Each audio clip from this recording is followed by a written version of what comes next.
Hello and welcome to the Change in Future sessions with Scottish Widows for Pension Awareness Day. Now we at Channel 4 are delighted to partner with Scottish Widows as they help you plan for your future. And we have lots more to come. We're pleased you could join us for the Scottish Widows Change in Future sessions, and I hope it'll answer any questions that you may have about your financial future. Now, over to the experts. Hi, and thanks for joining our Change in Future session. I'm Robert Cochrane. I'm a retirement specialist at Scottish Widows. And today we're going to look at 10 things you should know about your pension. So normally for Pension Awareness Day, we tour the UK talking to people about their future finances. This year we've got a packed week of sessions to help as many people as possible with their planning. We're here to help you to get to grips with your pension and retirement options. And we can offer guidance, but if you're looking for personalised advice, we recommend you speak to a financial advisor. So please ask us questions. We have a team sitting by ready to answer. So please ask as many questions as you like as we go. So let's start with the very first question. What is a pension? Well, we all want a comfortable and secure retirement. And how most people achieve that is through a pension. Now, it can sound complicated, but a pension is just simply a tax efficient way to save for your future. Generally, you'll save contributions each month. The money's invested by a pension provider like Scottish Widows, and you can normally access it when you get to 55. Depending on the type of pension you'll have, there'll be many different ways of money being added in. So it can be through your own contributions, through tax relief from the government, through national insurance savings, through employer payments, and potential investment growth on top of that. So let's talk about tax relief. That is one of the biggest advantages of having a pension, is that you'll benefit from tax relief. This means the government is helping you plan for your future. An example of how this works: if you're a basic rate taxpayer paying 20%, for every £80 that you pay into your pension each month, the government will automatically top up your pension with an extra £20. So that'll take the total being paid into your pension to £100. Even if you're a non-taxpayer, you'll also get this 20% boost to your pension savings as well, for payments up to a maximum of £2,880 per year. So what if you're paying more than basic rate tax? Well, if you're a higher rate taxpayer or an additional rate taxpayer, you can benefit from further tax relief by claiming on your self-assessment tax return. How do you go about getting a pension? Well, for most people, they'll start a pension through their work, through something called automatic enrolment. And that's where if you earn more than £10,000 a year and you're aged above 22, your employer automatically has to put you into a pension scheme. If you earn a bit less than that amount, or you're below 22, you can still ask to be put in a pension scheme. So what about the contribution levels? Well, the minimum contribution levels are 4% from you, 3% from your employer, and 1% from the taxman. So let's think about that in terms of pounds and pence. Well, if you're earning £25,000 a year, then over that year you'll pay in £1,000, your employer will pay in £750, and the taxman will pay in a further £250. So that's automatic enrolment. You're getting enrolled into a scheme. You can opt out of the scheme if you wish. If you choose to do so, it means you'll forgo your employer contributions, you'll forgo any contributions into a pension plan, and then every 3 years your employer will have to put you back into that scheme. So what about if you're self-employed or you don't meet the criteria? Well, in that scenario, you'll have to take out your own pension plan with a provider, a bit like, such as Scottish Widows. You'll still benefit from tax relief, but you just won't get an employer contribution. So the third thing is all about how much. How much are you going to need in retirement, and how much should you pay into your pension? Well, we go out and ask about 5,000 people a year what they think they're going to need in retirement. And they come back with a figure of about £25,000 a year for a comfortable retirement. Now remember that a decent portion of that will be made up by state pension, and we'll cover state pension later on in this session. So then we need to think about contribution levels. What's an appropriate contribution level? Well, we know that auto-enrolment will enrol you at a minimum contribution of 8%. But at Scottish Widows, we reckon that a higher contribution level of about 12% is going to give you a much more comfortable retirement. So what difference does that extra contribution make? Well, it depends what age you are. So the earlier you start saving, the bigger a difference it will make. So let's look at 3 people, and let's look at them changing their contributions from 8% to 12%, and then taking their benefits at age 65. So what difference in fund value would we see? Well, for a 45-year-old, that would give them an additional fund value at age 65 of 26,300. For a 35-year-old, it would give them an additional fund value of 46,300. But we'd really see the benefit of starting earlier if you look at someone who's 25.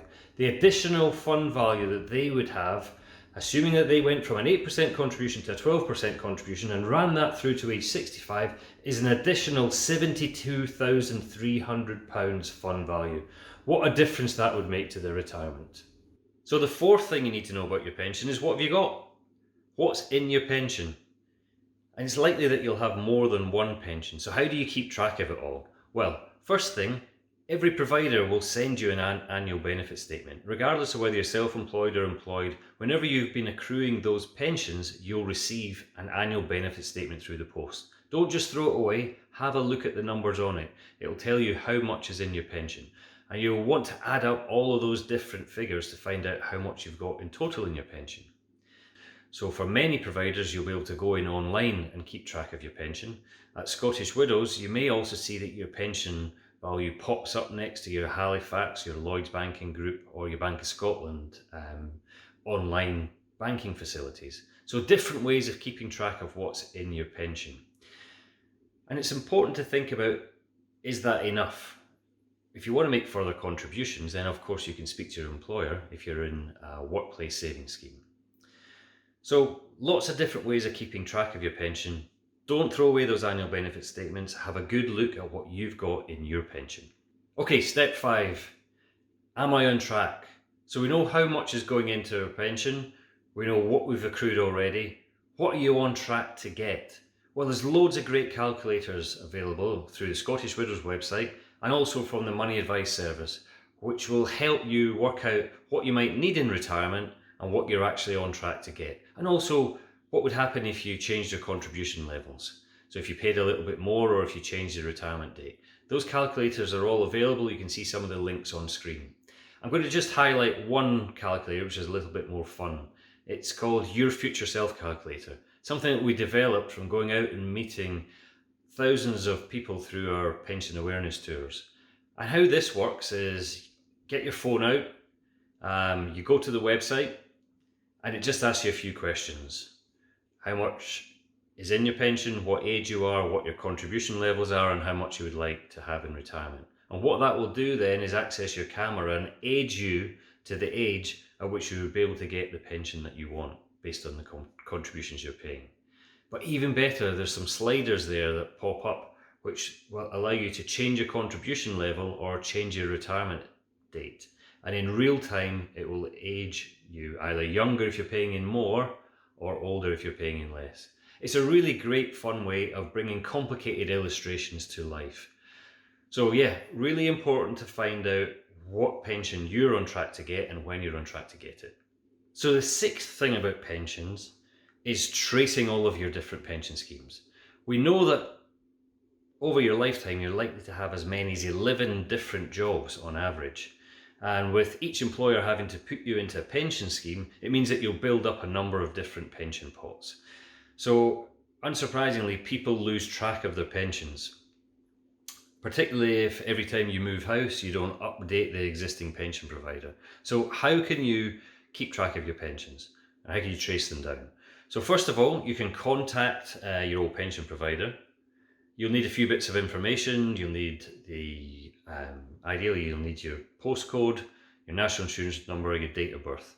And from that, most pension providers should be able to find policies that you have with them. Secondly, you can contact your employer. If your employer is still in existence, contact them and ask them who the pension scheme was with. And if you can't find out from either of those sources, well, the government do have a website where you can go to find out, track down lost pensions. You can see the website address on screen here, and that's a pretty good service whereby if you can remember where you worked they'll try and help provide information as to who the provider was.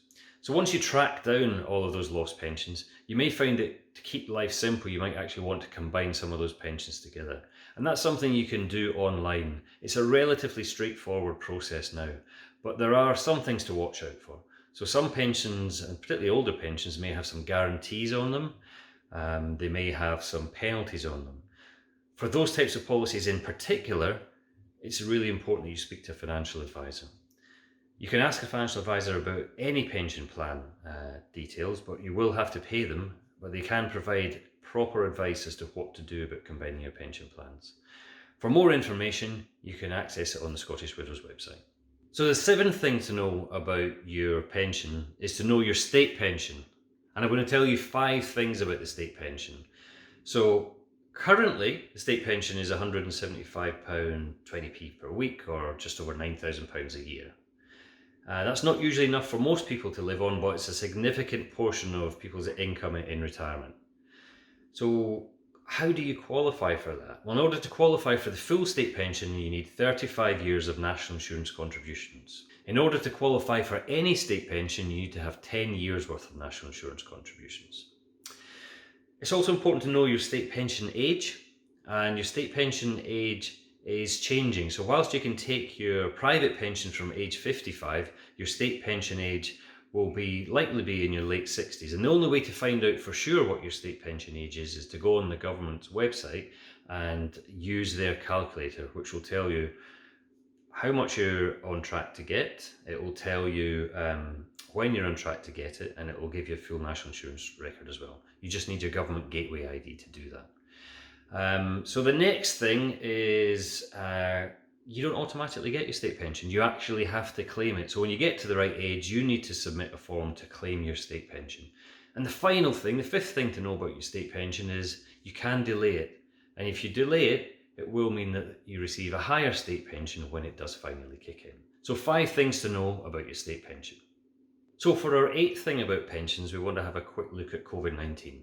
That's because a number of you have been concerned about what that's meant to your pension. So initially, when we saw the start of the pandemic, the stock markets took a bit of fright, and we saw a big fall in values. Since then, a lot of those values have recovered, but what you've maintained is some volatility. So that just means prices are moving about quite a bit. What we'd encourage you to think about there is that pensions are a long-term investment. So particularly for younger people, you've got lots and lots of time to recover those pension fluctuations. And if you're buying units at a lower price, that will benefit you all in the longer term. And of course, if you're in a workplace savings scheme, then you're in a default fund, which moves you into more secure assets as you get closer to retirement. So that was volatility. Second thing is the furlough scheme. So the furlough scheme that was introduced by the government included payments towards pensions for employers. So that was a great introduction, a good sign that the government was really supporting your pensions. The third thing I wanted to talk about was protection. Is your money protected? Well, pension providers are covered by something called the Financial Services Compensation Scheme, and that protects pensions should the worst happen to a provider.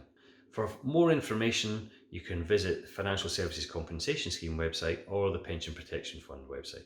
But I want to reassure you that there's a good level of protection on your pension pots should the worst happen. So the 9th thing about your pensions, how can you spend that money that you've been saving up all your life? Well, when it comes to your retirement, you can access your pension fund from age 55. And when you come to access it, there's a number of different ways that you can take your benefits. So let's go through them. So number 1, you can access them through flexible drawdown. So that's whereby you can take money out of your pension plan as and when you need it, and 25% of that money will be tax-free.